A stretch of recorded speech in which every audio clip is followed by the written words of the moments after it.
नमस्कार दोस्तों, स्वागत है आपका आज के एक और नए महत्वपूर्ण वीडियो में।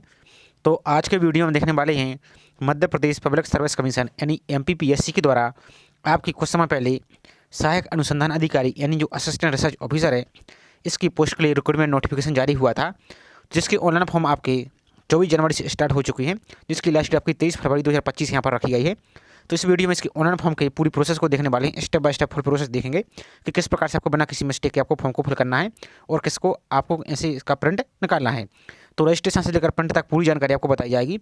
तो चलिए स्टार्ट करते हैं आज के वीडियो को। साथ ही आप सभी से एक ही रिक्वेस्ट है, चैनल पर आप पहली बार आए तो चैनल को सब्सक्राइब करके बेल आइकन प्रेस करके जरूर रखें। इससे समान जैसी कोई अन्य अपडेट आएगी, जैसे एग्जाम की डेट, आपका सिलेबस और जो कुछ भी आपकी जानकारी इसकी आएगी, तो आपको इसी चैनल पर वीडियो के माध्यम से जानकारी मिलती रहेगी। इसलिए चैनल को सब्सक्राइब नहीं किया है तो चैनल को सब्सक्राइब करके जरूर रखिए। तो चलिए पहले इसकी नोटिफिकेशन को, एजुकेशन क्वालिफिकेशन और अन्य जानकारी देख लेते हैं। उसके बाद फॉर्म फिल की पूरी प्रोसेस हम स्टेप बाय स्टेप देखेंगे। तो इसकी नोटिफिकेशन को हमने डाउनलोड कर लिया। आगे आपको प्रोसेस दिखाने वाले कि कैसे आपको डाउनलोड करना है। तो यहाँ पर देखिए, जो सहायक अनुसंधान अधिकारी है, रिसर्च ऑफिसर, इसकी लास्ट आपकी 23 फरवरी रखी गई है। तो ये सभी तो आप पढ़ सकते हैं। अब यहाँ पर ध्यान दीजिए, कुछ जानकारी आपको पहले हम कंफर्म कर दें कि इसमें आपके नाम, डेट ऑफ बर्थ और अन्य जानकारी में कोई मिस्टेक हो जाती है तो ये आपका मोबाइल नंबर, ईमेल आईडी, तो ये एडिट नहीं कर पाएंगे, इसलिए आपको इसको सही फॉर्म को फिल करना है। और अन्य जानकारी में कोई मिस्टेक हो जाती है तो यहाँ पर आपको इसको करेक्शन कर सकते हैं। 50 रुपये आपको करेक्शन फीस लगेगी। तो सभी को पढ़ देना। अब चलिए इसकी एजुकेशन क्वालिफिकेशन देख लेते हैं। तो मानव विज्ञान यानी एंथ्रोपोलॉजी में हो आपके पास, अर्थशास्त्र यानी इकोनॉमिक्स में हो, वाणिज्य यानी कॉमर्स और सांख्यिकी यानी स्टैटिस्टिक्स में आपके पास द्वितीय श्रेणी में स्नातकोत्तर यानी पीजी डिग्री आपके पास यहाँ पर होना चाहिए।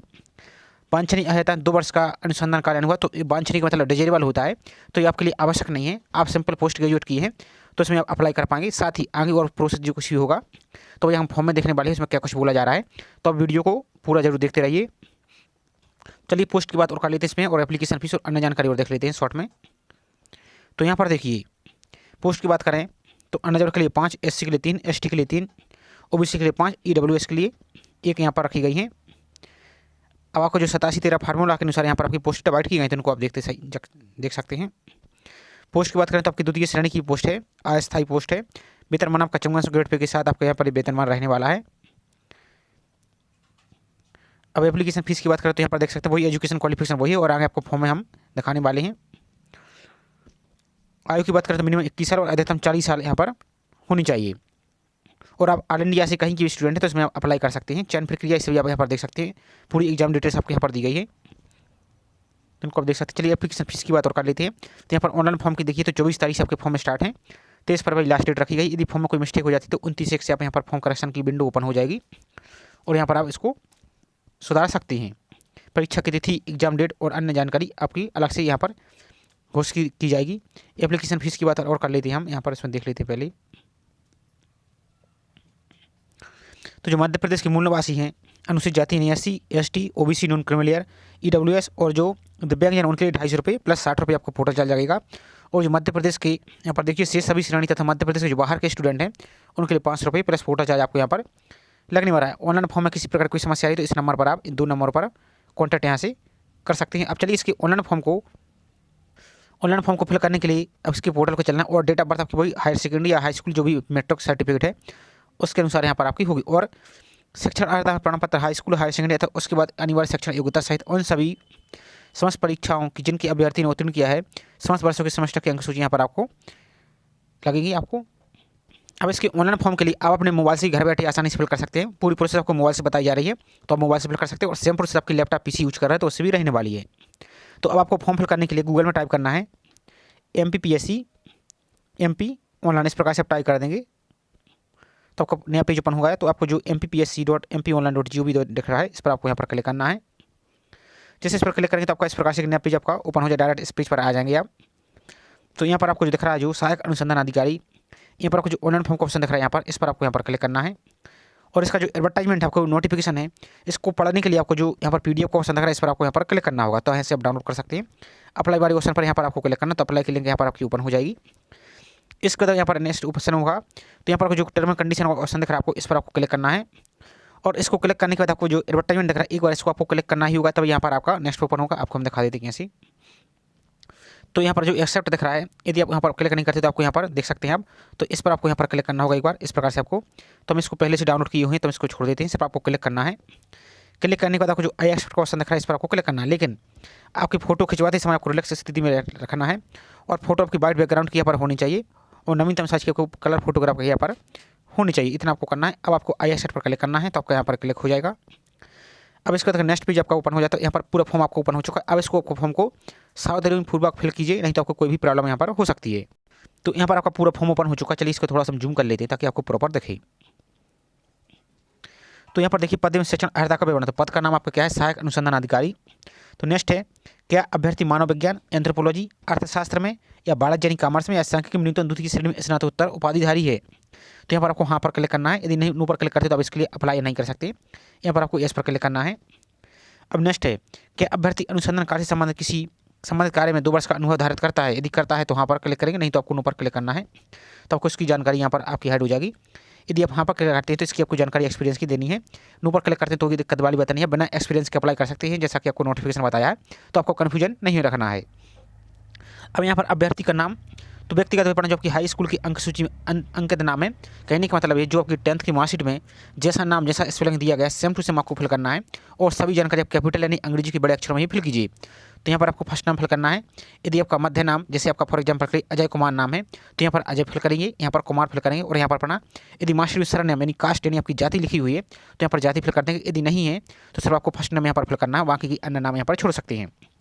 इसके बाद अपनी कैटेगरी यहाँ पर सेलेक्ट करनी है, मेल या फीमेल जो की कैटेगरी उसको हम यहाँ पर सेलेक्ट करेंगे। इसके बाद अपनी जन्म तिथि जो कि आपकी 10th की मार्कशीट में दी गई है सेम आपकी जानकारी वही फिल करनी है। तो इस कैलेंडर पर सेलेक्ट करना है। इस फॉर्म से हम आपको डेमो के तौर पर आपको दिखा रहे हैं, आपकी जो एक्चुअल जानकारी वो आप फिल कीजिए। तो यहाँ पर आपको फॉर्म यहाँ पर ओपन हो जाएगा। यहाँ पर कैलेंडर को पहले अपना इस प्रकार से ये सेलेक्ट कर लेना है, यहाँ पर डेट और यहाँ पर आपको ये सेलेक्ट कर लेना है। इसके बाद अपना फादर्स का नाम फिल करना है। तो यहाँ पर अपने फादर्स का नाम फिल कीजिए इस प्रकार से। यहाँ पर आप क्लिक करके सभी जानकारी आपको 10th की सर्टिफिकेट के अनुसार यहाँ पर फिल करना है और बड़े अक्षरों में ही यानी कैपिटल लेटर में ही फिल कीजिए। यहाँ पर अपनी मदर्स का नाम फिल कीजिए। नेक्स्ट, क्या अभ्यर्थी विवाहित है? यदि आप मेरिड हैं तो यस पर क्लिक करना है। तो यहाँ पर आपको जीवित बच्चों की संख्या देनी है। यहाँ पर पत्नी का नाम फिल करना है। यहाँ पर जीवित बच्चों की संख्या देनी है। जितने भी आपके बच्चे 0 हैं तो 0। इसके बाद यहाँ पर क्या अंतिम बच्चे जुड़वाते आपके ऑप्शन हट जाएंगे। यदि संख्या पर देते हैं जैसे तो यहाँ पर उनकी जानकारी देनी होगी। यदि आप विवाहित नहीं है यानी अनमेरिड हैं तो आपको यहाँ पर नो पर ही क्लिक करना, तो आपके ऑप्शन ये यहाँ से हट जाएंगे। नेक्स्ट है, क्या अभ्यर्थी मध्य प्रदेश का मूल निवासी है? यदि मध्य प्रदेश के मूल निवासी तो यहाँ पर क्लिक करेंगे। यदि जो मध्य प्रदेश के बाहर के हैं तो उनको यहाँ पर नो पर क्लिक करना है। तो यहाँ से आप अनरिजर्व में काउंट हो जाएंगे, आपको यहाँ पर रिजर्वेशन नहीं मिलेगा, सिर्फ रिजर्वेशन मध्य प्रदेश के मूल निवासियों को ही यहाँ पर मिलेगा। तो यदि आप मध्य प्रदेश के मूल निवासी तो इस पर आपको क्लिक करना है। अब यहाँ पर आपको अपनी कैटेगरी सेलेक्ट करनी है। अनरिजर्व है तो अनरिजर्व, SC में आते तो SC में, यहाँ पर आपको SC, OBC ST में आते तो ST, OBC में आते तो OBC यहाँ पर, और EWS में आते तो EWS। इस प्रकार से आपको देना है। OBC में आती है तो यहाँ पर क्लिक करना है। और क्या अभ्यर्थी क्रीमिलियर में आते हैं? यदि क्रीमिलियर में आप आते हैं तो फिर आपको यहाँ पर अनरिजर्व सही काउंट कीजिएगा, आपको रिजर्वेशन नहीं मिलेगा। तो यहाँ पर यदि नॉन क्रीमिलियर में आती है तो यहाँ पर आपको नो पर क्लिक करना है। तो यहाँ पर आपकी कैटेगरी यहाँ पर OBC आपको देखने को मिल जाएगी। इसके बाद अपना जाति का नाम यानी जो भी आपकी जाति है SC ST OBC हेतु जाति यानी कास्ट आपको यहाँ पर फिल करना है, कौन सी आपकी जाति है उसको यहाँ पर फिल कीजिए। इसका तो नेक्स्ट ऑप्शन आ जाता है। अब आपका जो रिजर्वेशन के लिए सर्टिफिकेट लगा रहे हैं और ध्यान दीजिए जो आपका जाति प्रमाण पत्र होता है जो मध्य प्रदेश शासन का जो निर्धारित प्रारूप में फॉर्मेट है, ध्यान दीजिए केंद्र वाला जाति प्रमाण पत्र नहीं लगाना क्योंकि केंद्र की नौकरी नहीं है, ये मध्य प्रदेश शासन राज्य की जॉब है। तो यहाँ पर हमें जारी करता प्रमाण पत्र का नाम, तो यहाँ पर आप जाति प्रमाण पत्र आपका किसने इशू किया है, तो जैसे SDM ने किया है तो आप SDM यहाँ पर लिख सकते हैं इस प्रकार से। यहाँ पर जिले का नाम किस जिले से आपका इशू है उस जिले को यहाँ पर आप सेलेक्ट कर सकते हैं इस प्रकार से। इस समय आपको डेमो के लिए बता रहे हैं जो आपकी एक्चुअल जानकारी सही सही आपको फिल करना है। यहाँ पर अपना जाति प्रमाण पत्र का क्रमांक फिल करना, तो जो आपका इस प्रकार से आपका RS जो भी आपका नंबर होता है डिजिटल वाला वो पूरा आपको यहाँ पर फिल कर देना है। यहाँ पर आपको जाति प्रमाण पत्र किस डेट को इशू हुआ था तो यहाँ पर कैलेंडर पर सेलेक्ट करेंगे। तो यहाँ पर आपको जाति प्रमाण पत्र देखिए साइड में आपको यहाँ पर कॉर्नर में दिखा रहा होगा इशू डेट, तो यहाँ पर ईयर को, यहाँ पर मंथ को, यहाँ पर डेट को सेलेक्ट करके फिल कर देना है। नेक्स्ट आ जाता है आपको डिसेबिलिटी की जानकारी देनी है। तो क्या अभ्यर्थी न्यूनतम 40% या इससे अधिक दिव्यांग है? यदि दिव्यांग है तो यस पर क्लिक करना है। तो यहाँ पर आपको अब क्या अभ्यर्थी को दिव्यांगता प्रमाण पत्र सक्षम प्राधिकारी जिला चिकित्सा मंडल द्वारा जारी किया गया है तो किया गया है तो आपको यहाँ पर क्लिक करना है इस प्रकार से। यदि नहीं किया गया तो नो पर क्लिक करना है, तो आपका ये ऑप्शन हट जाएंगे। यदि यहाँ पर क्लिक करते हैं तो आपको ये रहेगा, तो यहाँ पर आपको इस पर क्लिक करना है इस प्रकार से। यदि दिव्यांग और यहाँ पर अपनी कैटेगरी सेलेक्ट करने की दिव्यांग में आपकी कौन सी कैटेगरी है इसको सिलेक्ट करना है, यहाँ पर परसेंटेज देना है और यहाँ पर जो सर्टिफिकेट होता है डिसेबिलिटी का बुक क्रमांक फिल करना है और किस डेट को इशू हुआ है तो यहाँ पर वो फिल करना है और क्या अभ्यर्थी को परीक्षा केंद्र में भूतल में बैठने की सुविधा चाहिए। तो यदि लेना चाहते हो तो यस करेंगे, तो उसकी आपको जानकारी देनी है। यदि आप डिसेबल नहीं है, दिव्यांग नहीं, तो आपको नो पर क्लिक करना, तो आपके ऑप्शन ए हाइड हो जाएंगे। नेक्स्ट है, क्या अभ्यर्थी कभी किसी सेवा से पृथक या दंडित किया गया है। यदि किए गए हैं तो यहाँ पर क्लिक करना, नहीं तो आपका नो पर ही क्लिक करना है। नेक्स्ट है, क्या अभ्यर्थी के विरुद्ध कोई आपराधिक प्रकरण यानी जो क्रिमिनल मामले होते हैं वो आपके ऊपर लंबित है या चल रहा है। यदि चल रहा है तो आपको वहाँ पर क्लिक करना, नहीं तो इस पर भी नो पर ही क्लिक करना है। और सभी जानकारी आपको सही सही फिल करना है, क्योंकि बाद में डॉक्यूमेंट वेरिफिकेशन के टाइम आपका पुलिस वेरिफिकेशन भी होता है।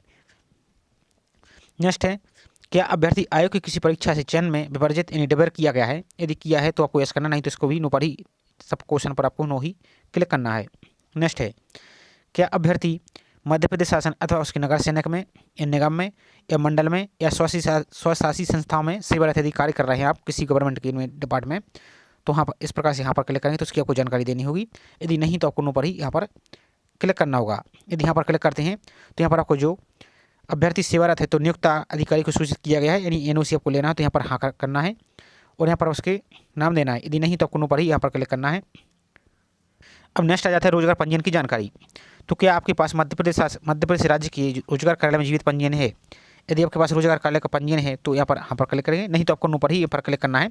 और जो मध्य प्रदेश के बाहर के स्टूडेंट हैं उनके लिए भी रोजगार पंजीयन की आवश्यकता यहाँ पर नहीं है, जैसा कि ईएसबी में आपके लिए फॉर्म फिल में आवश्यक है। तो यहाँ पर देख सकते हैं मध्य प्रदेश के मूल निवासियों के लिए रोजगार कार्यालय में पंजीयन करते समय आवश्यक नहीं होगा। कहने का मतलब यदि आप फॉर्म फिल कर रहे हैं और मध्य प्रदेश के मूल निवासी हैं तो अभी आपके पास रोजगार पंजीयन नहीं है तो कोई दिक्कत वाली बात नहीं है, लेकिन जब आप इंटरव्यू में जाएंगे तो उस टाइम आपको रोजगार पंजीयन लेके जाना होगा। लेकिन जो मध्य प्रदेश के बाहर के हैं उनके लिए यहाँ पर पंजीयन करना अनिवार्य नहीं, उनके लिए आवश्यक नहीं है, तो वो यहाँ पर नो पर ही क्लिक कर सकता है। लेकिन जो मध्य प्रदेश के स्टूडेंट हैं उनके लिए रोजगार पंजीयन आवश्यक होगा। तो यदि आपने रोजगार पंजीयन नहीं किया तो आप चाहें तो अभी कर लीजिए, उसके बाद यहाँ पर फॉर्म में यहाँ पर फिल कर लीजिए। तो यदि आपके पास रोजगार पंजीयन है तो इस पर क्लिक करेंगे, यहाँ पर पंजीयन क्रमांक क्लिक कीजिए। जो आपका पंजीयन क्रमांक है ये आपका किस जिले से आपने रोजगार पंजीयन किया, किस जिले में किया है, वो यहाँ पर आप सेलेक्ट कर सकते हैं। इस प्रकार से आप सेलेक्ट कर सकते हैं। यहाँ पर रोजगार पंजीयन जो आपने किया है वो किस डेट को किया है, किस डेट को जारी हुआ है, तो वो डेट यहाँ पर आप फिल कर देंगे। इसके बाद नेक्स्ट है, क्या अभ्यर्थी मध्य प्रदेश का भूतपूर्व सैनिक है। यदि है तो वहाँ पर क्लिक करेंगे, नहीं तो यहाँ पर भी नो पर ही क्लिक करना, तो आपके ऑप्शन ये हाइड हो जाएंगे। नेक्स्ट है, क्या अभ्यर्थी मध्य प्रदेश शासन द्वारा अनुसूचित जाति यानी एसटी, अनुसूचित जनजाति यानी एसटी और जो ओबीसी यानी पिछड़ा वर्ग कल्याण विभाग की अंतर्जातीय विवाह योजना के अंतर्गत पुरस्कृत स्वर्ण पार्टनर है। यदि है तो यस करेंगे, नहीं तो इस पर भी नो पर क्लिक करना है। नेक्स्ट है, क्या अभ्यर्थी विक्रम अवार्ड से संबंधित खिलाड़ी है। यदि है तो इस पर क्लिक करेंगे, नहीं तो इस पर भी नो पर ही क्लिक कर देना है। नेक्स्ट ऑप्शन आ जाता है, अब आपको यहाँ पर एग्जाम सेंटर सेलेक्ट करने का ऑप्शन दिया गया है। तो यहाँ पर आपको 4 एग्जाम सेंटर सेलेक्ट करने होगी। तो यहाँ पर एग्जाम सेंटर, पहला एग्जाम सेंटर सेलेक्ट कीजिए। इतने एग्जाम सेंटर बना गया, भोपाल, ग्वालियर, इंदौर, जबलपुर। इन 4 एग्जाम सेंटर पर आपके एग्जाम होने वाले हैं।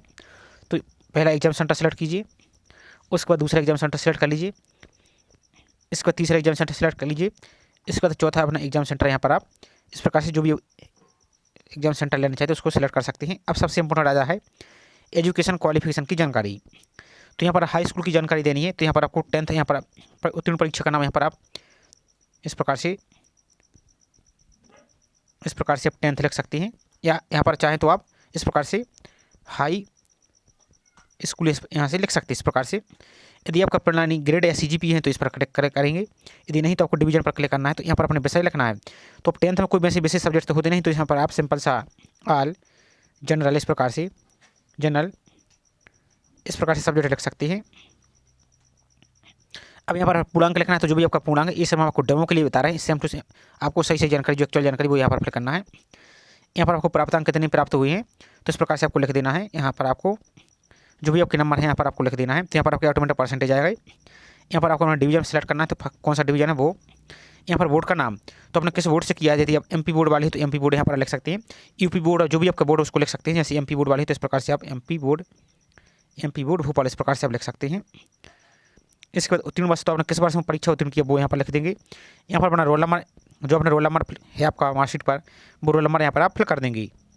नेक्स्ट है आपका इंटरमीडिएट यानी हायर सेकेंडरी यानी 12th की जानकारी देनी है। तो यहाँ पर आप सिंपल सा यहाँ पर हायर सेकेंडरी लिख सकते हैं, हायर सेकेंडरी यहाँ पर आप लिख सकते हैं।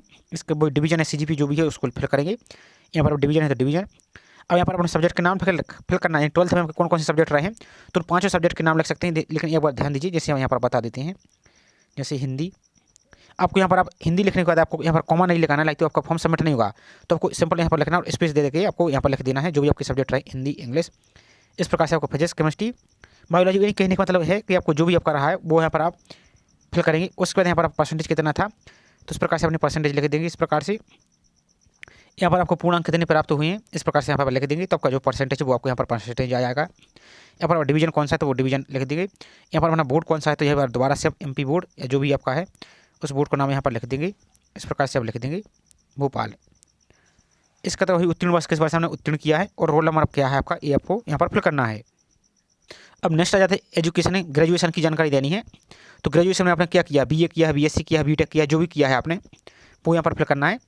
तो फॉर एग्जाम्पल आपने जो भी किया है यहाँ पर आप लिख देंगे इस प्रकार से।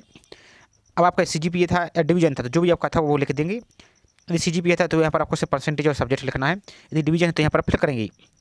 अब यहाँ पर अपने सब्जेक्ट लिखना है। तो BA आपने किस विषय से किया है तो फॉर एग्जाम्पल के लिए आपने जैसे BA में कौन सा सब्जेक्ट लिया है, जैसे समझिए हिस्ट्री, इस प्रकार से ज्योग्राफी और इकोनॉमिक्स, यानी जो भी आपने लिया है इस प्रकार से आप इकोनॉमिक्स और जो भी आपकी सब्जेक्ट रहे वो इस प्रकार से आप फिल कर देंगे। इसका तो पूर्णांक कितना था वो यहाँ पर लिख देंगे और यहाँ पर प्राप्तांक कितने हुए और परसेंटेज ऑटोमेटिक आ जाएंगे। यहाँ पर अपना डिवीजन सेलेक्ट करेंगे जो भी आपका डिवीजन है। यहाँ पर अपने यूनिवर्सिटी का नाम फिल करेंगे, किस यूनिवर्सिटी से आपने किया है वो लिख देंगे। यहाँ पर अपना वही परसेंट वो आ जाएगा। उत्तीर्ण वर्ष किस वर्ष आपने उत्तीर्ण किया वो लिख देंगे और यहाँ पर अपना रोल नंबर फिल करना है। इसी प्रकार से स्नातकोत्तर यानी PG की जानकारी आपको देनी, पोस्ट ग्रेजुएट की। तो यहाँ पर आपके सब्जेक्ट दिख रहे हैं तो जो भी आपके सब्जेक्ट रहे हैं, जैसे एंथ्रोपोलॉजी में आपने MA किया है या कॉमर्स में आपने MA किया है, BCom M.Com किया है, कहने का मतलब इकोनॉमिक्स से आपने MA किया है या स्टैटिस्टिक्स से आपने MA या MSc किया है तो यहाँ पर आप फिल कर देंगे। तो जैसे फॉर एग्जाम्पल हम इकोनॉमिक्स करते हैं। अब आपका वही डिवीजन या CGPA जो भी था उसको यहाँ पर सेलेक्ट करेंगे। यहाँ पर अपने सब्जेक्ट का नाम लिख सकते हैं जो भी आपका सब्जेक्ट रहे हैं। यहाँ पर अपने वही प्राप्त इन टोटल आपके ग्रैंड टोटल कितने थे और आपको कितने मिले हैं और यहाँ पर अपने यूनिवर्सिटी का नाम फिल करेंगे और यहाँ पर अपना डिवीजन फिल कर देंगे जैसा आपने इसमें किया है। यहाँ पर आपको फर्स्ट और सेकंड डिवीजन ही मिलती है, थर्ड डिवीजन आपको यहाँ पर देखने को नहीं मिलेगा। यहाँ पर अपना बोर्ड यूनिवर्सिटी का नाम, यहाँ पर उत्तीर्ण वर्ष और यहाँ पर अपना रोल नंबर यहाँ पर आप फिल कर देंगे। इतना फिल करने के बाद आपको यहाँ पर नेक्स्ट आ जाता है, आप क्या अभ्यर्थी एता भत्ता का लाभ लेना चाहते हैं केवल मध्य प्रदेश के अनुसूचित जाति, अनुसूचित जनजाति और OBC नॉन क्रिमिनल और दिव्यांगजनों के लिए। यदि आप लेना चाहते हो तो यस करेंगे, नहीं तो नहीं लेना चाहते तो नो पर ही क्लिक कर सकते हैं। अब नेक्स्ट आ जाता है यहाँ पर अपने बैंक का नाम और अभ्यर्थी को स्वयं के बैंक खाते की जानकारी देनी, किसी और की जानकारी, अपने परिवार के किसी और सदस्य की जानकारी नहीं देनी है, स्वयं के बैंक खाते की जानकारी देनी है। तो यहाँ पर अपने बैंक का नाम फिल कर देंगे जो भी आपका बैंक है। अब बैंक के पास का फ्रंट पेज ऊपर देख कीजिए तो उसमें आपको फ्रंट पेज में आपका जो बैंक का नाम है वो यहाँ पर फिल कर देंगे। यहाँ पर अपना IFSC कोड फिल कर देंगे। यहाँ पर आपका नाम, खाता धारक का नाम फिल करेंगे और यहाँ पर IFSC कोड फिल कर देंगे, शाखा कोड लिख देंगे।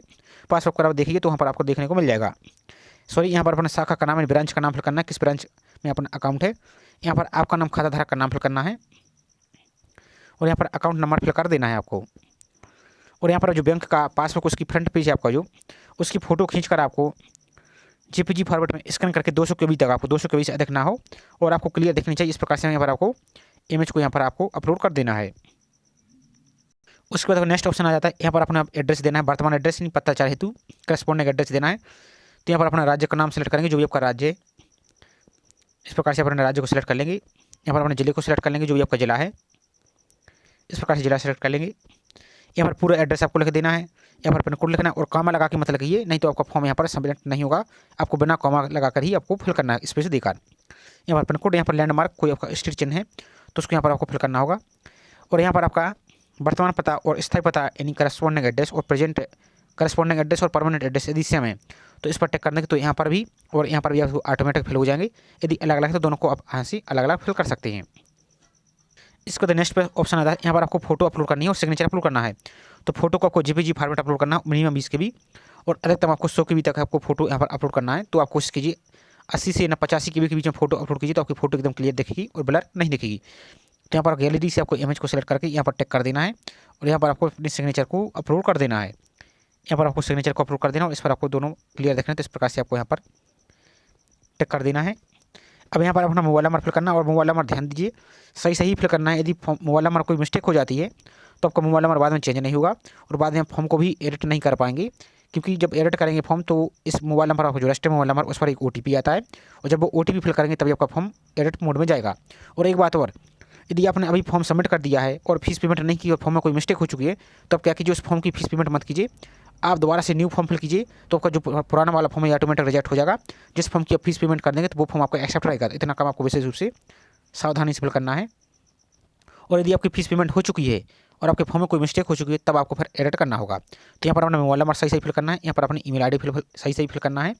इस टर्म एंड कंडीशन पर आपको एक्सेप्ट करना है। और यहाँ पर जो कैप्चा दे कैप्चा को यहाँ पर फिल करके नेक्स्ट पर आपको यहाँ पर क्लिक कर देना है। और यदि आप सबमिट करते हैं, यदि फॉर्म में कोई मिस्टेक रह जाती है, तो आपको यहाँ पर नीचे की ओर, जैसे यहाँ पर एरर आ चुका है, खाता धारक का नाम दर्ज करें, यहाँ पर आपके फोटो सिग्नेचर कुछ भी मिस्टेक होगा तो यहाँ पर आपको लिखा रहेगा, तो उसी को आपको ऊपर जाकर फॉर्म में सुधार लेना है और आपको नेक्स्ट पर आपको क्लिक करके फॉर्म को सबमिट कर देना है। तो इसके बाद आपका पूरा फॉर्म का प्रीव्यू देखा जाएगा और आपको एप्लीकेशन नंबर नोट कर लेना है और अपनी फीस को, जो भी आपकी कैटेगरी उसके अनुसार यहाँ पर आपको फीस लग रही दिख जाएगी। तो यहाँ पर प्रोसीड टू पेमेंट का ऑप्शन दिख रहा है, इस पर आपको क्लिक करके अपनी फीस को पेमेंट करना है। पेमेंट करने के लिए आपको अलग अलग ऑप्शन दिख रहे होंगे। तो यहाँ पर आपको नीचे डेबिट कार्ड, क्रेडिट कार्ड के माध्यम से पेमेंट कर सकते हैं, यूपीआई के माध्यम से पेमेंट कर सकते हैं, जैसे फोनपे, पेटीएम, जीपे के माध्यम से। तो इस वाले ऑप्शन पर आपको क्लिक कर देना है। अब जैसे इस पर क्लिक करेंगे तो आपको ऑप्शन पेटीएम का दिख रहा है, एक आपको सेकंड ऑप्शन दिख रहा है। तो इस पर आप क्लिक करेंगे तो क्यूआर कोड के माध्यम से, यूपीआई के माध्यम से, नेट बैंक के माध्यम से भी पेमेंट कर सकते हैं। तो दूसरे वाले ऑप्शन पर हम यहाँ पर क्लिक कर देते हैं। तो जैसे इस पर क्लिक करेंगे तो अब आपको यहाँ पर net banking, credit card, debit card, UPI QR code का ऑप्शन दिख रहा है। तो क्यूआर कोड से पेमेंट करना चाहते हैं तो इस पर क्लिक करेंगे।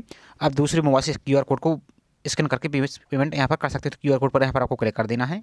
जैसे क्यूआर कोड पर क्लिक करेंगे तो अब आपको यहाँ पर एक ऑप्शन दिख रहा होगा भीम यूपीआई, तो इस पर सेलेक्ट करना और यहाँ पर पेमेंट का ऑप्शन दिख रहा है। तो इस पर क्लिक करेंगे तो आपको एक यहाँ पर क्यूआर कोड ऑप्शन शो होने लेगा। इसको स्कैन करके जो आपको 4 मिनट का टाइम ड्यूरेशन चल रहा है, उसी में आपको फॉर्म को सबमिट कर देना और फॉर्म का आपका प्रीव्यू चेक करके आपके फॉर्म को प्रिंट निकाल के सेव करके रख लेना है। तो ये पूरी प्रोसेस फॉर्म फिल का बताने का प्रयास किया गया है। आई होप जानकारी आपको पसंद आई होगी। जानकारी पसंद आई तो वीडियो को लाइक जरूर कीजिए। साथ ही अपने चैनल को अभी तक सब्सक्राइब नहीं किया तो चैनल को सब्सक्राइब करके बेल आइकन प्रेस करके जरूर करें, इसी प्रकार की रेगुलर अपडेट पाने के लिए। साथ ही आपने यदि फॉर्म फिल कर दिया और अपना एप्लीकेशन नंबर आप भूल चुके हैं, तो यहाँ पर आपको एक ऑप्शन दिख रहा है नो योर एप्लीकेशन नंबर, इस पर आपको यहाँ पर क्लिक करना है। जैसे इस पर क्लिक करेंगे तो आपको एग्जामिनेशन को सिलेक्ट कर लेना है। यहाँ पर आपको जो भी आपका एग्जाम नाम है वहाँ पर आप सेलेक्ट कीजिए, तो आपको यहाँ पर देखने को मिल जाएगा।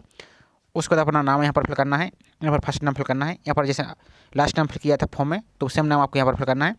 यहाँ पर मदर्स का नाम, यहाँ पर डेट ऑफ बर्थ, यहाँ पर मेल या फीमेल वो आपका जेंडर सेलेक्ट करना है। यहाँ पर डोमिसाइल मध्य प्रदेश के तो मध्य प्रदेश एस करेंगे, नहीं तो यहाँ पर नो पर क्लिक करना और इसका सबमिट पर क्लिक करना है। तो यहाँ पर आपको एक एप्लीकेशन नंबर यहाँ पर शो होने लगेगा। तो इस माध्यम से अपने फॉर्म का एप्लीकेशन नंबर भी फॉरवर्ड कर सकते हैं। तो चलिए मिलते हैं इसी प्रकार से कोई नई जानकारी के साथ। जय हिंद।